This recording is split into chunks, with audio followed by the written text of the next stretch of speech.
नमस्कार, मैं हूं अनंत कौशिक। आप देख रहे हैं ब्रेकिंग न्यूज़ दिल्ली एनसीआर। हम लोग इस वक्त मौजूद हैं द्वारका सेक्टर 10 में। एसडीएम ऑफिस है जहां पे विनय मिश्रा एक भारी जनसमर्थन और पदयात्रा के बाद में नामांकन करने पहुंचे हैं। कितना विश्वास उनका जीत को लेके और किस तरह की अब तक की उनकी यात्रा रही, साथ में अब चूँकि वक्त कम है, ऐसे में कितने और अधिक प्रयास किए जाएंगे ताकि विनय मिश्रा को एक जीत जो है वो हासिल हो सके।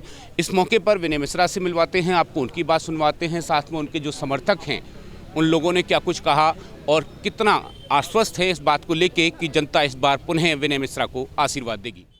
देखिए, बहुत धन्यवादी हूँ अरविंद केजरीवाल जी का, जो मुझे आज दोबारा से द्वारका विधानसभा को संभालने का दायित्व दिया और आज हम नॉमिनेशन करके आए हैं।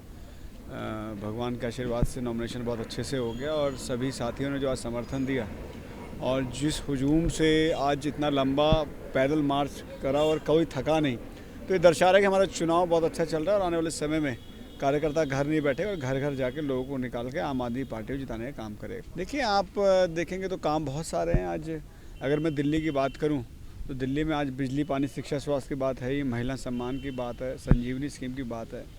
द्वारका की अगर मैं बात करूं तो हमने शानदार एक स्कूल बनाया, वो आपके सामने है।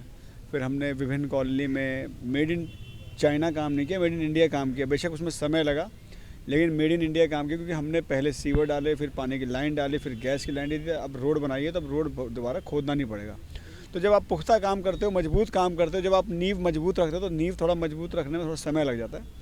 इसलिए हमें द्वारका में थोड़ा सा समय लगा, लेकिन आज आप काम देखेंगे तो जगह जगह दिख रहे हैं और मुझे लग रहा है चुनाव तक 90% सड़कें हमारी द्वारका विधानसभा की बन जाएगी। कुछ गलियां रह जाएंगी, क्योंकि 2.5 साल हमारा कोरोना में निकल गया और 2.5 साल के वर्ष में आप देखिए हमने जो विकास कार्य करे वो अभूतपूर्व है। और जिस तरीके से राजनीतिक लड़ाई दिल्ली में रही, हमारे मुख्यमंत्री को जेल में बंद कर दिया, उप मुख्यमंत्री को जेल में बंद कर दिया, हमारे सत्येंद्र जैन हेल्थ मिनिस्टर को जेल में बंद कर दिया।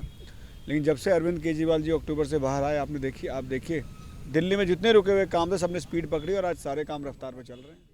आपने इसको विजय यात्रा का नाम दिया, आपको हृदय से आभार व्यक्त करती हूँ कि निश्चित रूप में विजय यात्रा थी।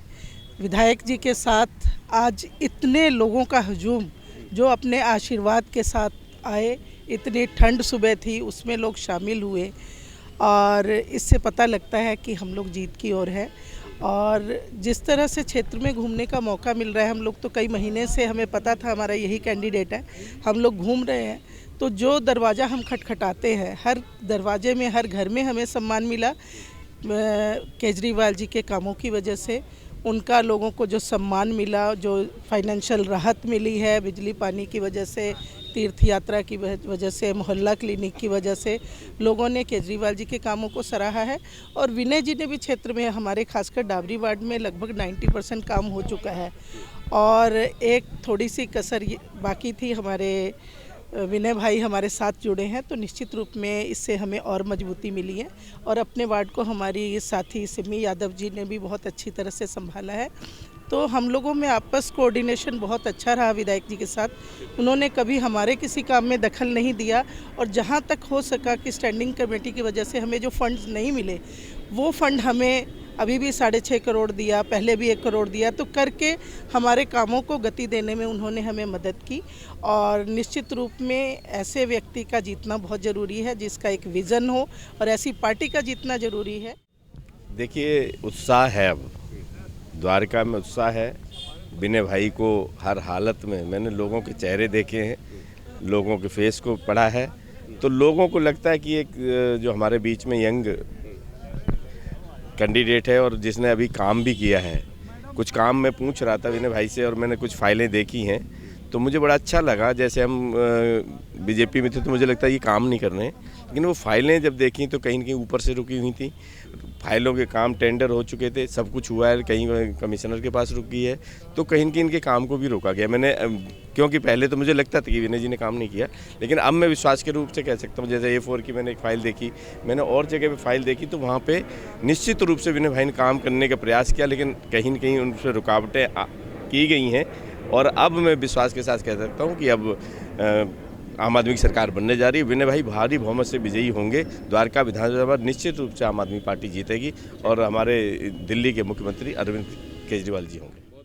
आज आपने देखा ही होगा कि लोगों में कितना जोश, कितना जुनून था और वो ये खुशी थी। और ना सिर्फ आम आदमी पार्टी में खुशी है, कार्यकर्ताओं में खुशी है, बल्कि क्षेत्रीय जनता बहुत भरपूर आशीर्वाद दे रही है, क्योंकि विधायक विनय मिश्रा जी ने काम करके दिखाया है और काम ऐसे करके दिखाए हैं, ऐतिहासिक काम रहे हैं जो अपने आप में अभी तक बाकी के, मुझे लगता है पहले के विधायकों ने ऐसा काम करा भी नहीं था, उन्हें डर लगता था काम छेड़ने में भी। लेकिन अगर मेरे वार्ड की बात करी जाए तो मेन सागरपुर के अंदर सीवर की जो बहुत बड़ी प्रॉब्लम थी, बहुत बड़ा इशू था, विधायक जी के माध्यम से नई सीवर की लाइन डल गई है, जल्दी सड़कें बनकर आने को तैयार हैं, क्योंकि वर्क ऑर्डर हो चुका है, हमारा टेंडर क्लियर हो चुका है, तो ये सारी फाइलें पास हो चुकी हैं। बजट की मैं मानती हूँ बिल्कुल, जैसा हमारी बड़ी बहन तिलोत्मा जी ने बताया कि हमें स्टैंडिंग कमेटी की वजह से वहाँ से फंड नहीं मिला है, लेकिन विधायक फंड से हमारे जो क्षेत्र का जो विकास करके दिखाया है वो सिर्फ विनय मिश्रा जी ने करके दिखाया। और यही कारण है कि क्षेत्रीय जनता भरपूर आशीर्वाद देने को तैयार है, उन्हें फिर से विधायक के रूप में वो देखना चाहती है और श्री अरविंद केजरीवाल जी को मुख्यमंत्री के तौर पर देखना चाहती है। तो सभी जनता का बहुत बहुत आशीर्वाद। बिल्कुल सारे वकीलों का समर्थन विनय जी के साथ है, क्योंकि केजरीवाल जी ने एडवोकेट के लिए बहुत कुछ किया है, उन्हें free insurance, health checkup, health mediclaim वगैरह दिया है। तो ज़्यादातर लोग विनय जी के साथ हैं, आम आदमी पार्टी के साथ है। और मैं आपको विश्वास दिलाना चाहता हूं कि विनय जी की जीत द्वारका से भारी बहुमतों से होगी और विनय जी शायद अब की बार मेरे को लग रहा है आगे चलकर मंत्री भी बनेंगे। मेरी बहुत बहुत शुभकामनाएं विनय जी के लिए। जो हुजूम वैशाली से ही देखे होंगे और जीत सुनिश्चित है। अब कितने मार्जिन से हम लोग उसको काम करेंगे वही देखना है। ये आज जो विनय मिश्रा जी ने नामांकन भरा है, ये पहले से जीत चुके हैं, कार्यकर्ता इनके साथ है और आपने हुजूम देखा है और कार्यकर्ताओं को बड़ा सम्मान मिलता है, क्योंकि ये परिवार जो है महावर मिश्रा जी के संरक्षण में चल रहा है और मिश्रा जी यहाँ के ज़मीनी नेता हैं, उन्होंने क्षेत्र का विकास किया है और उसी परंपरा में चलते हुए विनय जी भी इलाके का विकास कर रहे हैं। जैसे आपने देखा कि स्कूल हमारे यहाँ इतना बढ़िया विश्व स्तरीय बना, आप देख के भी आए थे। ऐसा स्कूल दिल्ली में बिरला ही बना होगा, बढ़िया स्विमिंग पूल है, MP हॉल है, 2 लाइब्रेरी हैं, 3 लैब हैं और 100 कमरे हैं, बहुत ग्राउंड है, आप लिफ्ट भी है। तो हर तरह का इस तरह का इन्होंने विकास किया है। तो मैं कार्यकर्ताओं की तरफ से, आम जनता की तरफ से आपको विश्वास दिलाना चाहता हूँ कि विनय भारी बहुमत से जीतेंगे। धन्यवाद जी। तो देखा और सुना आपने, विनय मिश्रा को आपने सुना, साथ में तिलोत्मा चौधरी जो डाबली वार्ड से पार्षद हैं उनको आपने चुना, सिमी राजेश यादव जो सागरपुर से पार्षद हैं उनको आपने सुना, विनय चौहान जो भारतीय जनता पार्टी के दिग्गज नेता रहे हैं उनको आपने सुना, साथ में जो समर्थक हैं उनकी बातों को भी आपने सुना। लगभग सभी लोग इस बात पे मुतमईन हैं, इस बात से सहमत हैं कि विनय मिश्रा एक बड़ी जीत जो है इस बार दर्ज करेंगे। सहयोगी गौरव कुमार के साथ मैं अनंत कौशिक।